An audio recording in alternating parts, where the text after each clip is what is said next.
si inxhinier ndërtimi, siç bëjnë qindra kolege e studentë mi.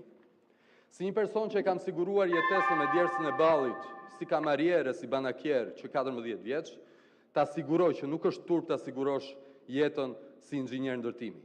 Turp është ta sigurosh jetën si përdredhës politik, sepse përdalja politike është turp, puna si inxhinier jo.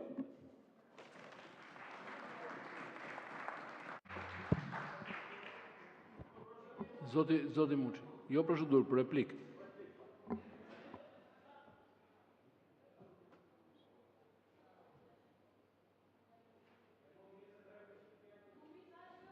Tani, shoku Bido këtu ishte përgatitur me hardat e kundër zbulimit dhe foli gjatë për lloj gjërash, ndër të to përmendje edhe shkollën Koto Hoxhi. Shkollën në cilën unë kam bërë filloren time, në borën e cilës kam kaluar fëmirin time me shokët e lagjës, aty afër kamet e shtëpinë, dhe që e kam shumë për zemër. Tani, Ardit Bido dhe gjithë Bidot e tjerë në këtë sallë, sidomos ta që janë deputet të partisë në pushtet, në qoftë se konstatojnë, e kanë detyrim kushtetues, në qoftë se konstatojnë një shkelje të një obori shkolle, një ndërtim në një zonë të mbrojtur, duhet të vënë në lëvizje organet kompetente për të ndaluar, për të ndërshkuar shkelësit e tyre.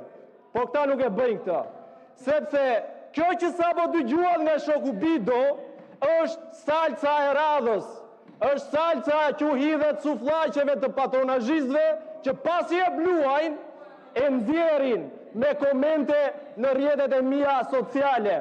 Bido, çoj selam këtij pashajt të vogël, tao paralel pipedit, se unë nga këto salca që gatuani ju në atë vonë, nuk dua t'ja di fare.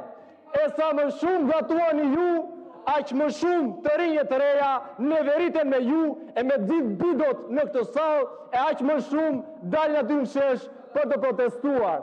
Ju jeni mësuar, se jeni shumë, jeni mësuar, jeni kalitur që njëri tjetrit t'i hidhni balt në gjithë to vite.